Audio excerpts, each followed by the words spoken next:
Hello everybody and welcome to another Supreme Commander 2 video. Today I thought I would do a little tutorial on some basics of air control, and the first mistake that I would like to highlight is people who build bombers before wasps. Since airplanes are so mobile, they are very fast and they can travel over any obstacle. Therefore, even if the map is quite large, you can get to the enemy base relatively quick. So even if you have 2 or 3 extra airplanes, maybe not at this point in time, but early on in the game, if you have 2 or 3 more airplanes, it can be the deciding factor between getting completely annihilated or winning the air superiority to yourself. Which is why it's a problem when on really small maps, people start with research stations or bombers or even gunships before building any fighters. So, when you're in the air slot in a team game, or even in a 1v1 as UEF, you want to start by making fighters, because any resources you spend on research or bombers are resources that your enemy is spending on fighters.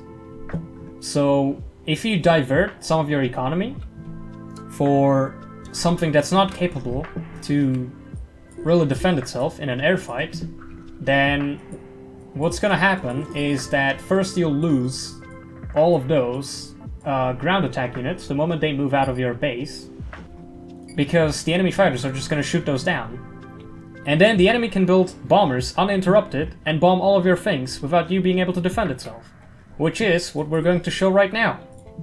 I have 20 wasps and 20 bombers, so you can see half of my... Well, we're 50 minutes into the game, but if you're starting out, both you and the enemy are gonna have around the same mass income.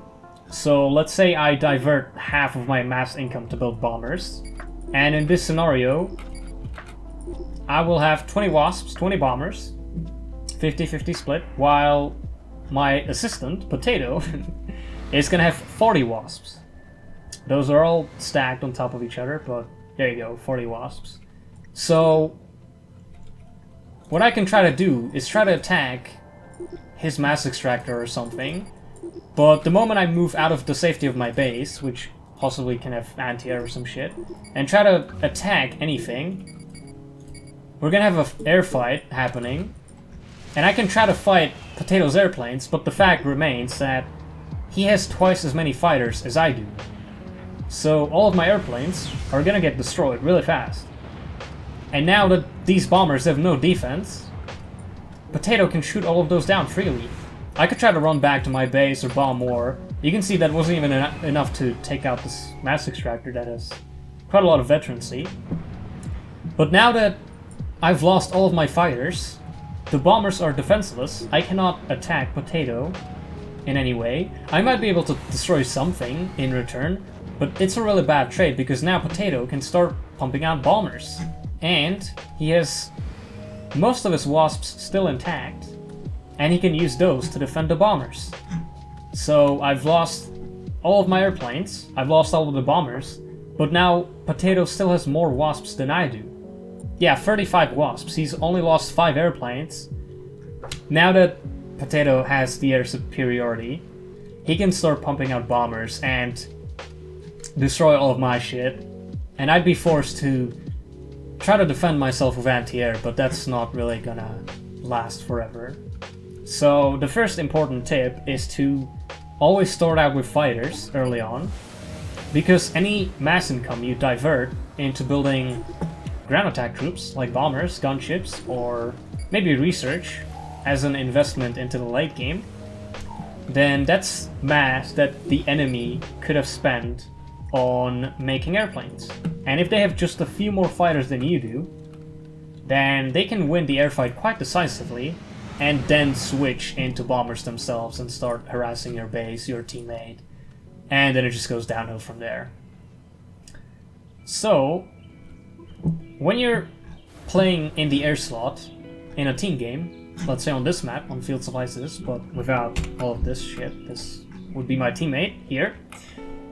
And you always need at least one air player on this map, which I'll probably explain in some other video. But when you've been assigned the task of the air player, the worst thing you can do is just start pumping on bombers and tell your teammate, don't worry, I'll help you on the ground fight. Because what's gonna happen is that the enemy air player is gonna kill all of your bombers and then start bombing your teammate without you two ever having a chance to really do anything against that. And even if you cover your entire base with anti-air, there's still a lot of expansions you can't really account for, and it's also gonna be really hard to push out. And then again, your teammate also has to spend some mass on mobile anti-air, because that's the only way he can push out. And the mass your teammate is spending on mobile anti-air is mass that the enemy land player is spending on land units, pretty much. Any mass your teammate diverts into air defense is mass that basically the person opposite of them, the enemy land player, could have been spending on ground attack troops, megaliths, rockets, whatever. So you losing the air fight is also going to cripple your teammate. The next segment, I would like to explain some basic micro. The thing with airplanes is that they can shoot forward at... Is this? Okay. Airplanes are going to automatically target anything that's in front of them.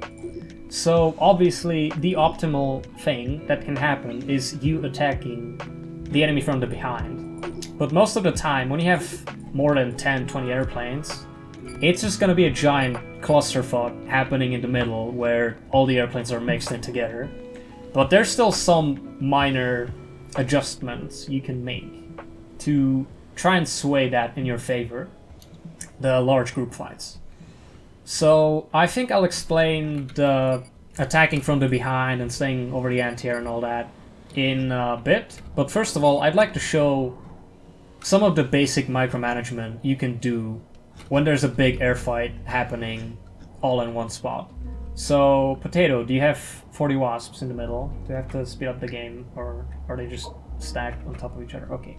The other thing is that, I'm sure most of you know this by now, but if you hold control and right click, the airplanes are gonna fly out of formation and fly really close together. And since there's no flak anti-air, there's no AoE splash damage from any anti-air unit. Well, if you exclude the bomb bouncer. There's really no disadvantage to flying this close together. In fact, it's actually beneficial. Because if you have 60, 80 airplanes, and you just right-click without holding control, they're going to spread out over a really large distance, and it becomes a nuisance to micro them. But holding control and moving is mostly for bombing, which is something I'll explain in the next segment. But for now, I'll slow it down a little bit. Potato, if you could just right-click on my airplanes and not micro them at all, while I try to explain a bit the basics of... Okay, so let me slow it down. What you can do is select your airplanes, click A, which is the shortcut for attack, and when you left-click on the ground, just like any unit in the game, what that does is that every single wasp, individually, will try to target the nearest thing. But the problem is that when they target something once, let's say, I wish I could pause it, this wasp targets an airplane that's all the way in the back. It will continue attacking that airplane until it's dead. So what you can do is select, well, either all of them or just the middle part, because the airplanes on the outside need time to fly around, and when they're retargeting, they stop for like a millisecond, which isn't a big difference, but that can happen. If you select the middle group, press A and left click on the ground to basically retarget them, which what it does is that if this airplane, for example, was attacking something in the top right corner, now when I select it and press A on the ground, it will target the nearest thing in front of it. So it would start shooting something that's right here, right? If you do that every, I don't know, 1 or 2 seconds, it will ensure that the airplanes keep picking the targets that are in front of them instead of doing large loops, trying to focus on a single target that they got early on. As you can see, just select the middle part, A click on the ground. There's also a lot of luck involved. It would be pretty awkward if Potato won, but I think this will make a considerably large difference. Yep, that was in real time, and you can see 10 of my airplanes. Yeah, pure luck, of course. Now, Potato wasn't microing there on purpose to show that if I just right-click and leave my planes to do whatever, then that's not the best way to do it. So like I said, either all of the airplanes or just the middle group to give the ones on the outside a bit more time to fly around, because the ones that are on the outside of the airfight aren't gonna have that many targets to pick from. And yeah, basically left click on the ground, and instead of following a single target around, they will pick the nearest target that's in front of the airplane. So if you click A on the ground every few seconds, you should be good, pretty much. It will cause all the airplanes to retarget and keep firing at things that are in front of the airplane instead of trying to do 180s and follow a single target that they are trying to kill. You can see it makes a difference. We both had 40 planes. Potato actually had some veterancy, because I think that was the same army he used on the first group of bombers and shit, right? That was the same group. So his airplanes should have been slightly stronger with the veterancy. None of us upgraded anything for planes, so it should have been a more or less equal fight. And you can see I only lost a fourth of my stuff, 25%, which is insane. 25% losses versus all of the airplanes gone from Potato. So there's that. And the next segment, I'll explain some combined assault where you're supporting your land units with the airplanes in a 1v1. Alright, welcome back. We've prepared a scenario where, well, it's sort of a 1v1. It's only for testing purposes, but here I have a land army. I'm trying to push through a little defense forward outpost here that Potato has. And both Potato and I have airplanes, and Potato should have more airplanes than I do. Basically, just a custom scenario for testing purposes. Potato has more planes than I do, but I have more land units. So I'm trying to push through, the middle port here, and we both have a shit ton of anti-air on our factories. Potato has the adapters, right? The adapters also double as anti-air. So, since Potato has more airplanes than I do, I can't just fly into the open and bomb some of this shit, because if he was to engage me, which of course he should be able to see on radar, but right now we have no fog of war, right? But in a real 1v1 you always want to have a radar and keep track of what's going on. And if you have more airplanes than the enemy, and you see them leaving the safety of some anti-air and they're out in the open, then obviously you can shoot all of those down and kill them. So my airplanes are forced to stay within the confines of these anti-air towers. And if Potato was to engage me, then again you would see the massive clusterfuck of planes flying all around. Oh, don't let it, no, that's not what I meant. I don't have the anti-air, I don't have my Harbox. But yeah, if theoretically you were to attack my planes, even though I have less fighters, you would lose the air fight, which means that I would have more planes after that, and I could start bombing everything, forcing you to build some anti-air. Potato will do a bombing run on the units, and I will use my fighters to defend. So even though I have less fighters, if the air fight would be happening over my base, I would win it. But I have to keep my airplanes over the base, right?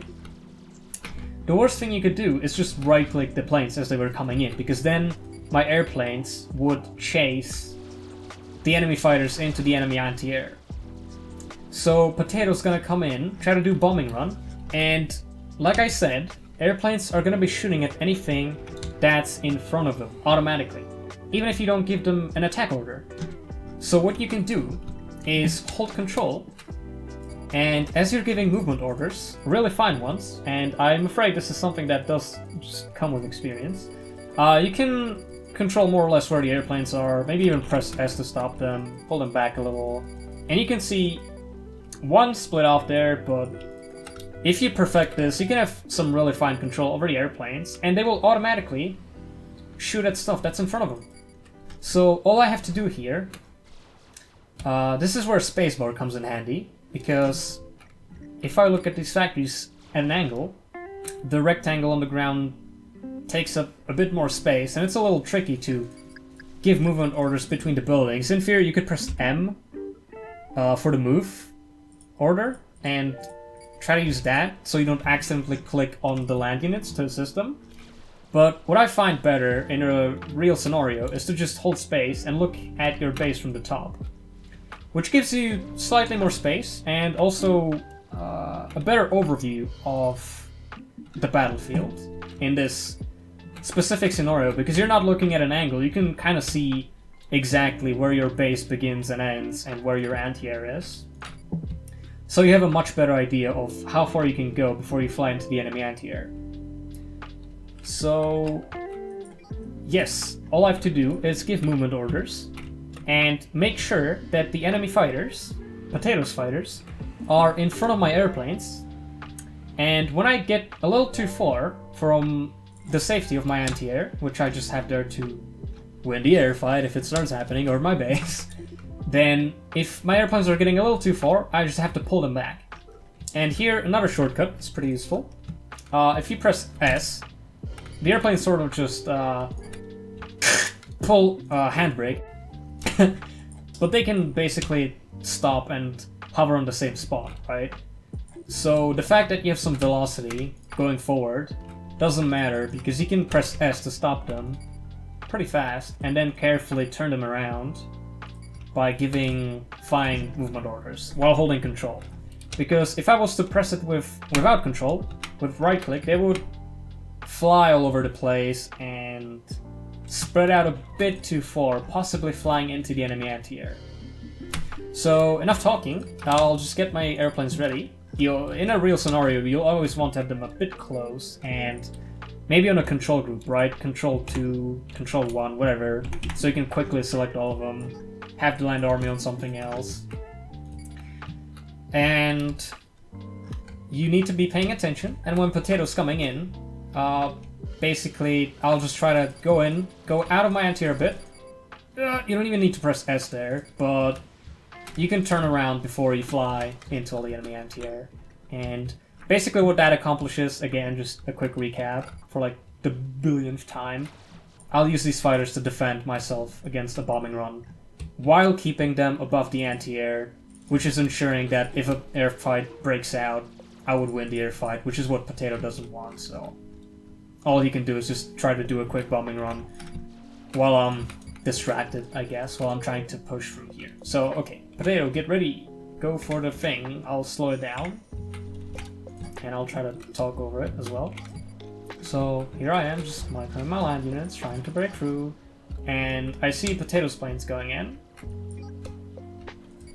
And, yeah, you just want to make sure, first of all, spread the units, right? Because airplanes do splash damage. And you want to engage the enemy fighters from the side, right? Just keep giving movement orders. The airplanes will automatically target anything that's in front of them. And yeah, you engage them from the side and then follow them. Potato doesn't have a choice, because if he was to stop and engage me, I'd have massive amounts of anti-air helping my fighters, right? So Potato has to just go in and go out as fast as he can. But while he's doing that, I can shoot his airplanes from the back, like so, and his airplanes aren't shooting anything, because he's retreating out of there. But you just want to make sure that you're behind fighters. Potato, go back to your base. You're going the wrong way. You're supposed to go back to the adapters. Well, I mean, it doesn't really matter, since in this custom scenario, I guess you have more airplanes. So if Potato was to bring me into the open, outside my anti-air, he would win the air fight, right? So I still have to stay over my shit, but obviously it would be better if you were to fly back to the adapters, because if I make a mistake there, if I fly a bit too far, then I can lose 4 or 5 airplanes easily to the adapter fire. But as you can see, just keep giving movement orders, and when the airplanes are a bit too far away, when you feel like you're not really protected by anti-air anymore, you just turn around. I wouldn't do a 180. You kind of want to go to the side with the movement order, because if you were to do a 180, half of the planes would fly left, half of them would fly right. They wouldn't agree to what, side they should turn on first, which would cause your airplanes to split, which would cause difficulties in micro. So yeah, you just turn around, go back to your base, and this could induce sort of a pendulum where Potato would try to follow me now before he gets too deep into my anti-air, and then I would try to follow him, and there would be a back and forth, but usually that doesn't last long. Usually the exchange is just a one-time thing, where I'm microing my land units, the enemy sees that you're a bit distracted, or maybe you're building something in the back, and they try to do a quick bombing run before you can react with your planes, right? Because if I just kept these planes back here, and I haven't used them, and also they should be facing forward, because if they have to turn around first before they can engage, then that is some time that you lost. But basically, second attempt, real time. I'll try to do my best to actually micro it without talking, so you see how it's done. Please no judge. Okay, Potato, feel free to go in again. I'll actually, I'll go a bit more outside the sheets, but yeah, you just go in. Oh yeah, this is where you would want to use the... Okay, I kind of forgot about that. Okay. I'll have to pause it now and talk a little. Right, I sort of did it instinctively there and didn't even realize it. But if Potato's airplanes, with control you can also do a bit of a funny maneuver where you can group all of them into one spot. But yeah, what I did there, which I completely forgot to mention, Potato's airplanes weren't going at max speed constantly. They were going into my base and flying out, but since they weren't going max speed, I kind of had to give these slow... I would have to give these slow movement orders to make sure that the airplanes aren't flying in a straight line at max speed, which would cause me to overtake Potato's airplanes and be in front of them, right? So what I did there is stop the airplanes for a bit, and then give the movement order again, and then stop them again, and then give me movement order to stagger their movement a bit, to make sure that I was always behind Potato's airplanes. All you have to do, press S1, stay stop, easy, and you can just stagger that to kind of delay their movement and make sure that you don't accidentally overtake the enemy fighters and end up in front of them. Which would mean that now Potato's airplanes would be firing at me, and I would have some heavy losses there.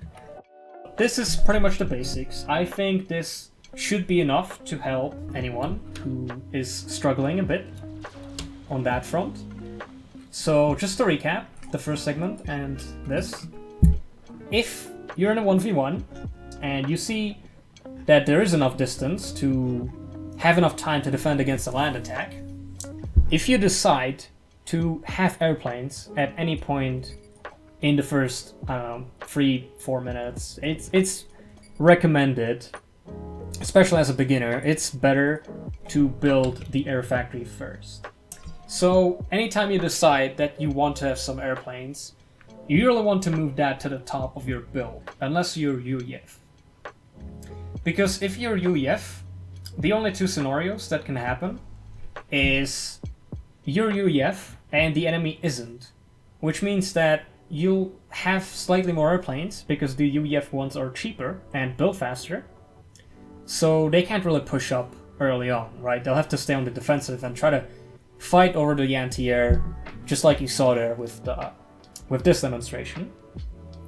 And the second situation is that you're both UEF, which means that the enemy planes can't bomb, so you don't really care if you can just keep your planes over your air factory, and the travel time should be enough to make sure that you can even the odds a bit. So if you're a UEF, you can build a mass extractor before the air fac, but as a Cybern or Aeon, you really want to build that air factory first. So you move that up in your build the air factory first, and you start with fighters. Bombers first, they'll get shot down, and then the enemy can build those. But they'll have some fighters left over to defend those, which would mean that you will not be able to stop that like they stop you. So, air factory first, and fighters on auto build. And until you're sure that you have more airplanes than the enemy, you cannot switch to bombers. You just have to stick with fighters. In a 1v1, well, what you do is simple. You just scout, right? You see what they're doing with the first airplane you build. Some people like to have that first airplane a bomber because it costs slightly less, but that's such a negligible difference that it doesn't even matter. It does have some advantages. If the enemy doesn't have airplanes, then you can start bombing right away. If they do have airplanes, then most likely your airplane will get shot down over their base by their airplanes, right? I still think it's better to build a Wasp, because there's still that small chance that this scout will escape. There's also the chance that they built their air factory late, and as you could see before, having one or two more airplanes can be enough to make a big difference in an airfight. And I'll show a replay after this from a real match, where you can see that one or two extra airplanes in a 1v1 can snowball pretty hard, forcing your enemy to build anti-air, which is mass they could have spent on fighters. You don't want to build any anti-air if you're planning to really have an airfight, because any mass you've invested into anti-air is mass the enemy could have invested into fighters. And the problem with the anti-air towers, or the add-ons on the factories, is that they cannot move around. So the enemy can pick if the airfight's happening here, anywhere, right? They can go around and start bombing, harassing your extractors, and have slightly more planes, because you've invested some of your mass into anti-air towers, which cannot move. But there is some situations where you obviously need to build anti-air. If, you know, you're building fighters, and maybe you're a little late on the airplanes, maybe you forgot to queue up the fighters in the factory, and the enemy has 2 or 3 extra fighters, they're coming to your base, you can't engage like 5 fighters with 2. That would mean that you lose those automatically, because a small difference in those can be a big difference in the results. You'll be forced to basically queue up some anti-air in your factories, maybe, and keep your airplanes above that anti-air, like you could see in the previous segment, and only engage the enemy, try to force them to fight over the anti-air, to even the odds. But like I said, any mass you spend on the anti-air is mass they could have spent on fighters, or fighter bombers, if they're Cybern or Aeon. So like I said, it snowballs from there, because if I lose air early, then, you know, I have to keep adding anti-air. Then maybe they can just go around and bomb here, so I have to add anti-air there. It just gets worse and worse. So that's why it's best if you build the air factory first. And on maps like Fields of Isis and team games, you have a bit more wiggle room, because there it is. The map is slightly bigger, but what some people try to do is start with research here. I wouldn't recommend it. It is possible against UEF, because you can rely on your anti-air as you wait for your airplanes to get stronger, because research is an investment into mid-game, late game, right? So you build a research station, a single one should be enough, and keep making airplanes, and try to keep those over an anti-air tower as you catch up on the strength, right? And the UEF player could try to build some bombers to use the advantage they get early on, but that is very very dangerous, because if they build too many bombers, then you'll have more fighters, and the scenario that you could see at the very beginning of the video would happen, right? If they have bombers and fighters, but you have more fighters, then what that means is that you can kill all of their stuff and then start making bombers. But this time they won't be able to defend against that since now you have fighters left over to defend those, to escort those bombers, which is what they don't have from before. And what I'm doing now is a bit of a cheese build. Super early to air factories, and you don't take more than 2 mass extractors. Some people don't even scout with this, so you have as many airplanes as possible. But you have to remember that mass extractors are also an investment into later, and it is possible to do an air rush where you build the air factory super early, like I did, switch the ACU focus to the other one that the engineer pre-built, and you can run on, maybe you don't even need the one generator that early on, you can build this later, and you might be tempted to invest this into something else, but you need a bit of a reserve before the mass extractors level up in veterancy, right? Before they start giving more mass. And 6 mass extractors and a single generator is actually enough to keep your airplane production up for at least a few minutes. But the problem with this, it's a race against time. And the longer you wait, the stronger your enemy becomes. Because the most usual build is just, you know, just keep expanding, right? Keep taking extractors, which will benefit you into the late game. But what you'll be doing with this build is just assisting the factories with everything you got, and you're not investing in any mass into extractors, into any more than you need, to get as many airplanes out as quick as possible. And with this, you have to attack super early. As UEF, it's a little tricky, because all they have to do is just drop an anti-air tower and wait over it before the economy evens out and you lose, because they'll be able to afford more factories before you do. So I would only recommend this build with Cybern or Aeon, and it's actually strong enough that if you do this as Cybern or Aeon, especially with the Cybern build cost decrease and build time, if you do this against a UEF player who built mass before factories and got the airplanes out really late, you can actually beat them in 2-3 minutes. Because you can see, we're at not even 4 minutes, and I already have 20 planes. But around 4 or 5 minutes, that's around the point where they'll start catching up on the airplane production, because they have more mass and they can start making more factories. So with this, you have to be very fast. And as a Cybern or Aeon player, you don't have pure fighters that can't bomb. You have fighter bombers. So you can use those to harass the enemy land player, maybe. Doesn't have to be the air player. Which in turn will allow your land player to build some anti-air to allow you to take back your mass extractors. Because eventually you'll have to take these back. You can't run on 6 extractors forever. You only use this early on before you can take over air, basically. So you want to be very aggressive and bomb everything you can. 8 bombers is enough to kill an engineer in a single strike. Well, not as a UEF, but as a Cybern Aeon, right?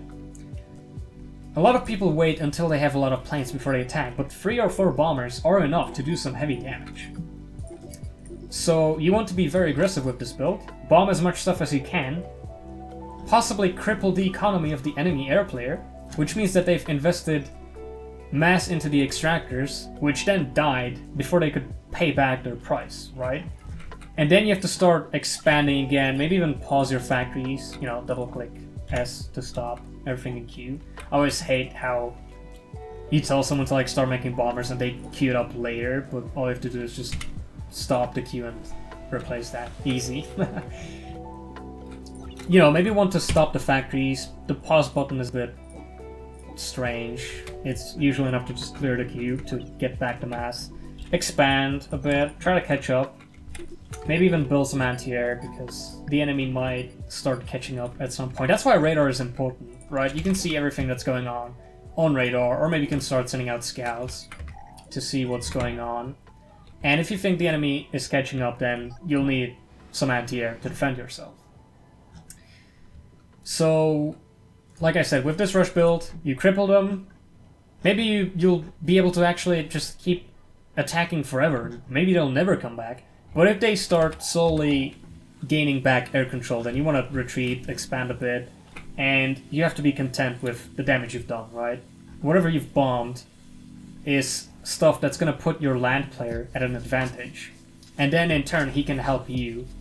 I think this one is a really risky one, and if you keep doing it every single time, then eventually the enemy will know exactly what you're doing and adapt, right? You want to be unpredictable, so you only want to do this every now and then to surprise the enemy, pretty much. But most of the time, on slightly bigger maps, like Fields of Isis, it's better to maybe build 1 or 2 extractors before you drop down your factories. Because you have a lot more space before the enemy can get to your base. And also, you're far enough that the radar doesn't quite cut it. Their radar is not gonna see your planes that are all the way back here. So it's really hard trying to chase them down and attack. So most of the time you're just gonna be doing some eco build where you build up mass extractors, get their effects a bit later, but not too late. Anyway, usually it's better to start out with an air factory, because you can get an air scout very early that way, and those extra few seconds can help your land player decide what he wants to do, right? You fly over the enemy base and see what he's doing. Alright, and I'm back. Now I want to move into the 1v1 stuff a bit, and this is a real replay. Not against a pro, against some random person who's probably not that good at the game, but you can see me on the left side. Dropping down the air factory first, because those few extra airplanes early can make a big difference. Plus, getting that scout out early means that you'll see what they're doing, and you can actually adapt your build fast enough. And QI Labs, this map, has actually enough distance that you can afford the airplanes. But another thing that I really like to do is build the air factory first, assist it with the ACU, before I even build anything else, which I didn't do in this replay, but you can totally pull it off and, you know, scout first in the first minute. And then, depending on what the enemy is doing, build more stuff, right? You only have a single air factory so far, which means that you can switch into 1 air, 2 land, or 2 air factories. So you scout, and if you see the enemy has also built airplanes, which are a pretty pricey investment, then they probably don't have enough mass to have a big land push, right? Even if they have 1 air factory and 2 land, if you see they have any airplanes at all, you drop down a 2nd air factory, which means that you'll have more planes, and you can pretty much pick your targets and start harassing them right away. And they will have to rely on anti-air. But if you see 3 land, it's really hard to defend against that with 2 air factories, especially if it's against an Aeon with Harvox, or just, you know, the regular Aeon factory shields, which are stronger than other shields. And you might want to move into 1 air and 2 land factories, and use those 2 land factories to play a bit more defensively. Well, you definitely want these 2, so you want to try and establish that defensive line somewhere around this choke point. But you'll still have slightly less units, but they have to invest mass into anti-air, right? Because you have more planes. Well, actually don't have any airplanes if they want free land. So those 2 land factories should be enough to slow them down. But here you see me going into 2 air, because I didn't really see anything in his back base. He always want to build something on the spawn, because walking all the way forward takes away a lot of valuable time. So if you're planning to do that, you might as well drop a research station or 2, because all that time you spend walking is time you could be spending just getting research, and then set up some turrets up in the front maybe to defend. But if you don't have any research, you always want to have at least a single factory in the back of your base, because that will allow you to build factory add-ons, first of all. If you don't have planes, or have less planes, then that's a really easy way to defend. Definitely a lot cheaper than an anti-air tower, and you can see also a lot more reliable, because the factory has quite a bit of health, while the engineer can die pretty quick, and also the factory can just get a shield if the health drops below half. But nobody's crazy enough to start bombing factories this early on. So definitely a lot more reliable than trying to build an anti-air tower with an engineer, because that engineer can die quite easily, and then this anti-air tower isn't finished. Which unfortunately isn't what happens in this match. I didn't quite manage to get it. And you can see even 2 or 3 airplanes are enough to do some damage, and you want to be very aggressive.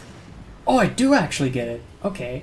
So now you see Blue has to move more stuff back to his base, because these 2 airplanes with the 3rd one coming in later were enough to just kill that engineer. If he had a factory here, all he had to do was just queue up an anti-air add-on, and that spot would be defended. But do keep in mind that anti-air add-ons for your factories have less range. I think they do the same amount of damage, but they have way less range, so they don't protect as much of an area.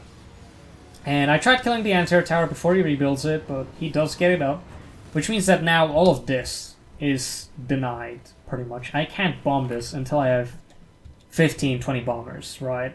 The anti-air tower just does way too much damage. For some reason, Blue built another one, which I wouldn't recommend, because a single anti-air tower is definitely enough to protect this entire area against 10, 15 planes, if there's something repairing it. And you do have to keep in mind that an anti-air tower costs over 200 mass. But what you want to do as an air player is bomb everywhere where there isn't any anti-air. If they drop down some anti-air here, well, attack here. And if they drop anti-air there, well, attack here. And if they drop anti-air there, well, you can just go for here. And since the anti-air can't move, to defend against an equal number of airplanes, equal number of mass investment, he has to protect every area with enough anti-air to defend against your air army, but that air army can be anywhere. You can choose your targets.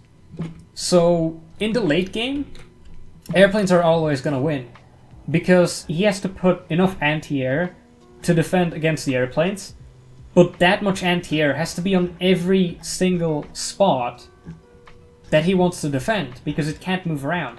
That's why on big maps you always want to make airplanes, because on big maps the mass is going to be really spread out, and there's no way to cover that large of an area with anti-air.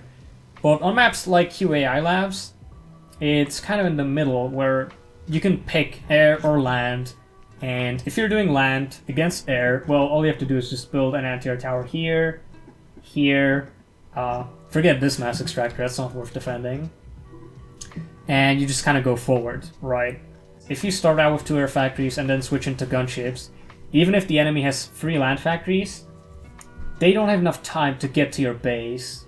Well, they have barely enough time if they know what you're doing, right? Again, you want to be unpredictable, you don't want to do 2 air every single time, but if they're not expecting it, 2 air will pretty much always win, because you can get enough gunships to snipe their commander before they even get here with their land units and build up anti-air.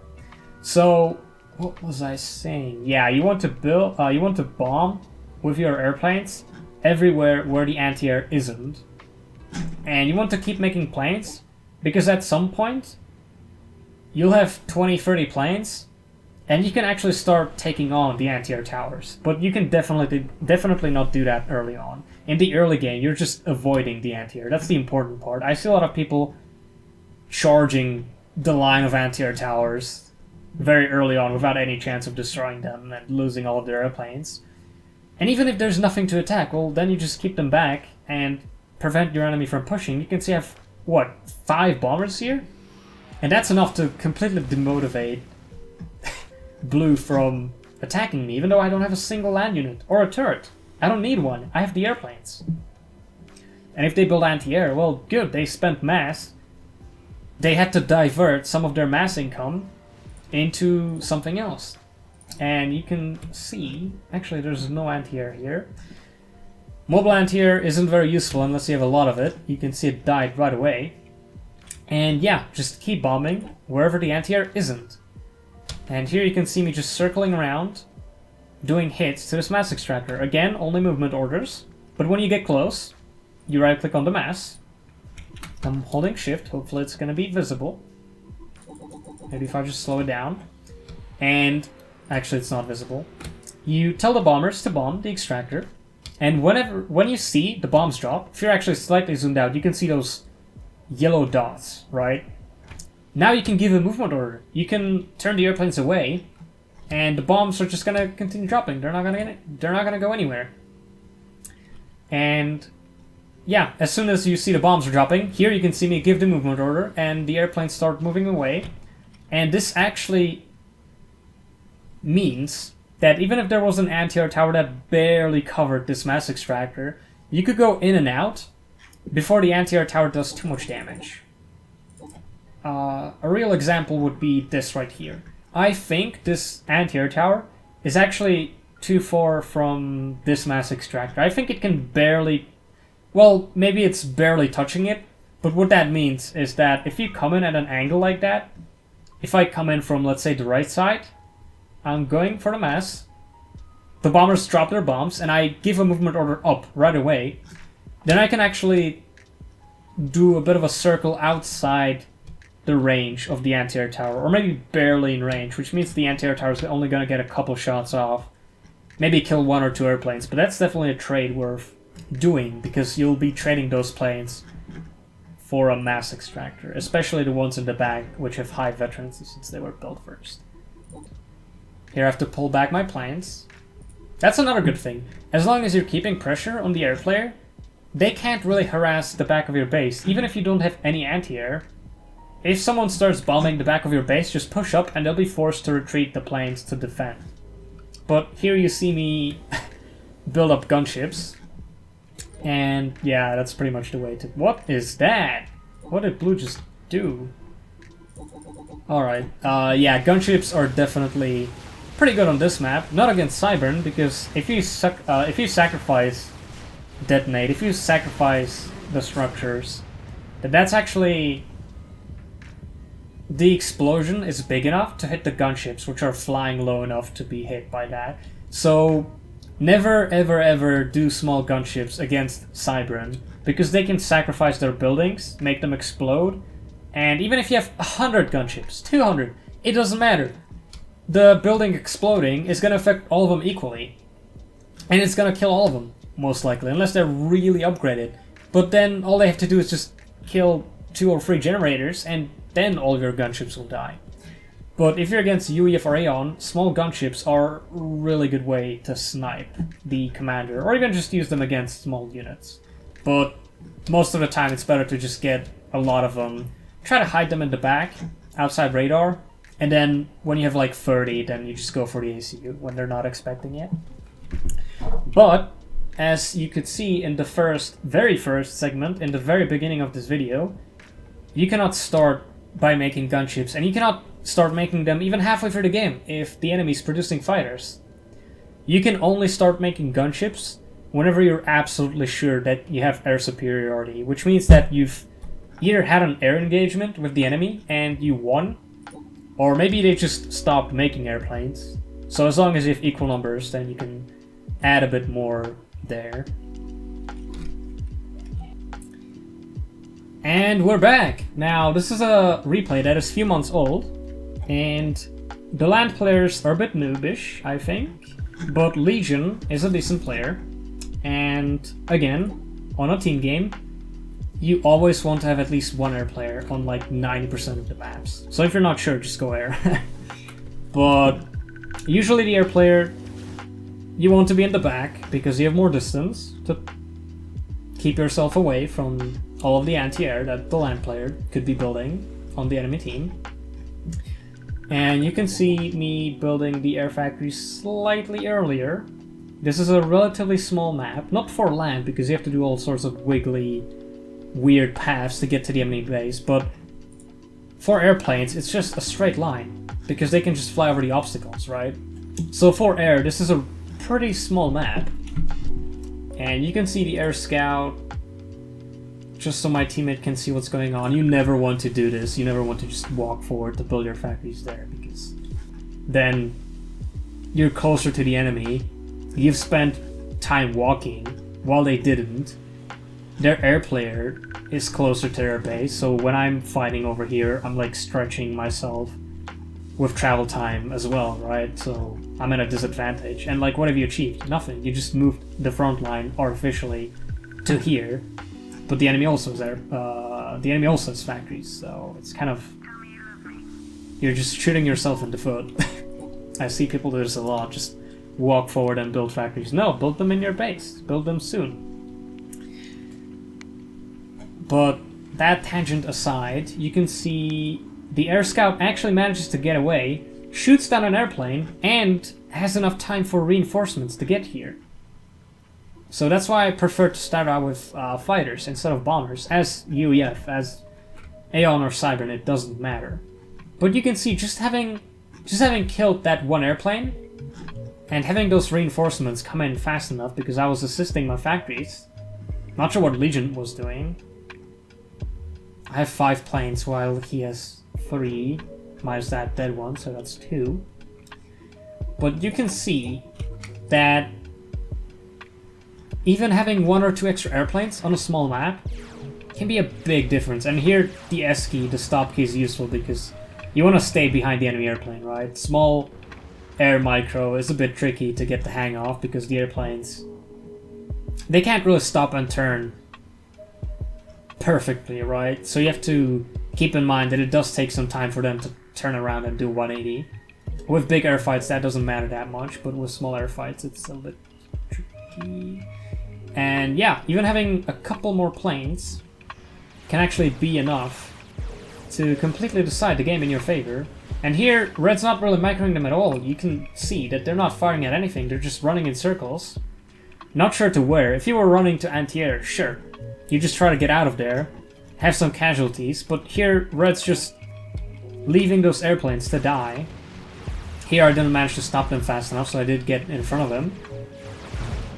And you can see those 2 or 3 extra airplanes pretty much decide this airfight.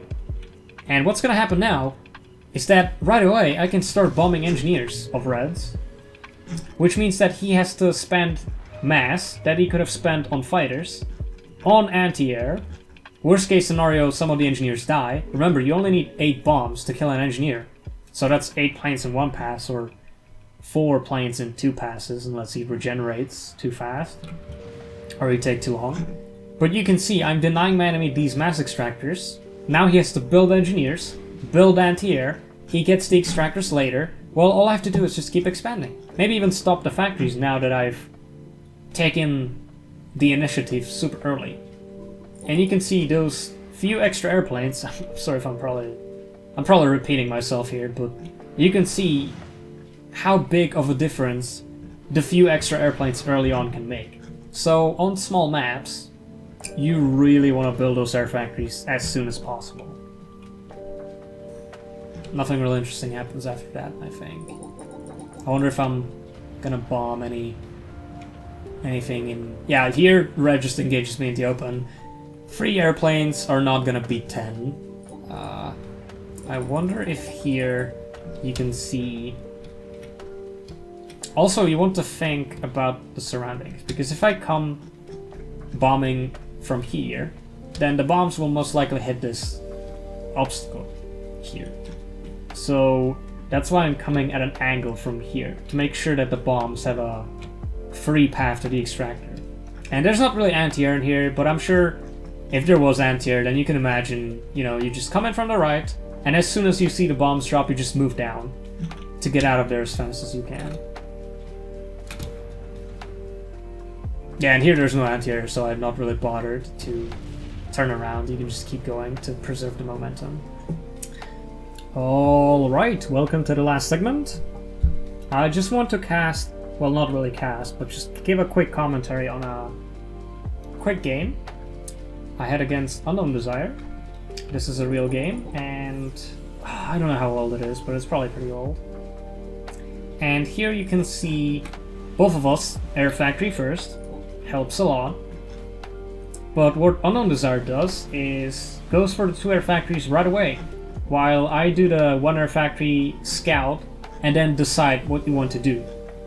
And a lot of people will see the 2 Air Factories and stop making airplanes completely. That is the worst thing you can do, because you've invested 270?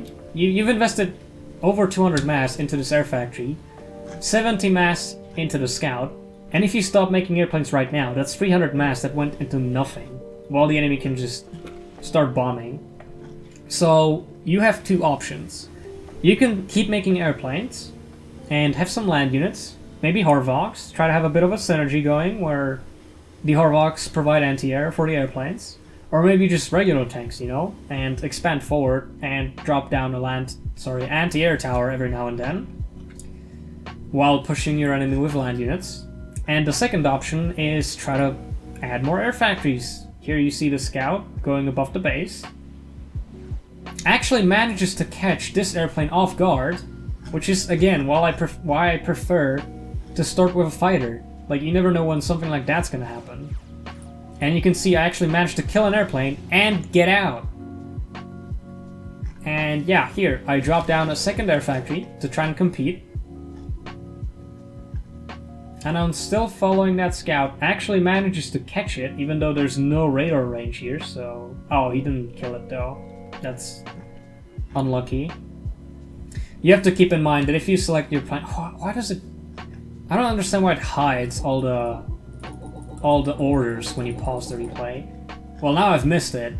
But if you select the plane and click A on the ground, then they will try to attack... they will try to attack things in the area, which is why his airplane stopped following mine, right? He clicked A, so he could focus on his base and build stuff in here, while the airplane just automatically attacks anything it finds.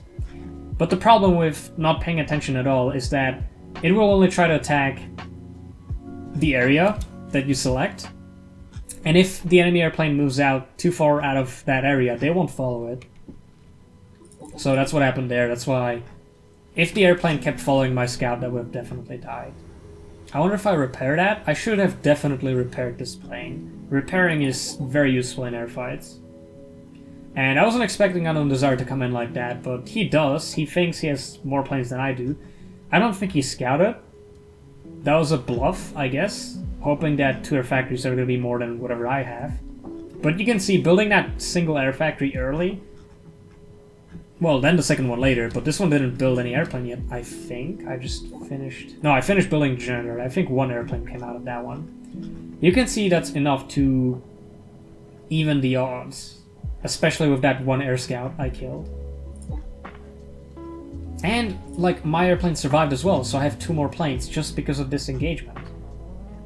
And Unknown Desire comes in, not a good engagement. That's the risk you always have to consider where you don't have radar. You don't see what's going on in the enemy base. So if you go in with fewer airplanes, you're gonna lose all of them. And yeah. Again, some would think, 5, 6 planes? That's not gonna do much. Right away, I go for his base because he just had a lot of casualties there, right? Even built an engineer to recycle all of that. And now you can see, you can start being very aggressive and start taking all of these down, forcing your enemy to build anti-air, which he still doesn't have. Still not building those towers. What that means is that any airplanes that come out, as long as you're close to the base, you can just keep shooting those down. But I don't think he wants to invest that mass into the anti-air towers. I think he's just hoping that he can keep up in the airplane production, but you can see that in some situations you absolutely need to build that anti-air to support your airplanes. He can't switch away from airplanes now because that's too much of an investment. But yeah, if you have an unlucky engagement and you lose air super early, air factories are very expensive, and so are the dead airplanes. And I would it's pretty safe to say that at this point this game is already decided. But yeah, you just want to stay out of the anti-air. What the anti-air does is gives blues airplanes cover, a safe area where they can stay, but it doesn't protect the mass extractors all around, right? You would have to build anti-air everywhere, which means that if you win air superiority, you have to start expanding. You have the whole map for yourself. You don't want to expand forward too much, because if you have land units coming in, that can be deadly, so definitely prioritize the back. But the enemy is going to be boxed in their corner, trying to build anti-air, trying to come back. It is possible to come back, but it's not easy. So yeah, there's that. I'm not sure if I want to cast another replay. I might do a separate video if I find a really good one, but I have a lot of replays and I'd have to comb through a lot of those to find some good ones to show off. This replay wasn't that good either. Just again, the same point, really trying to emphasize on it as much as I can. 2 or 3 extra airplanes can decide the game. So I hope this video was helpful. I hope you've learned something, and yeah, stay tuned for the next one. Thank you for watching and have a great day.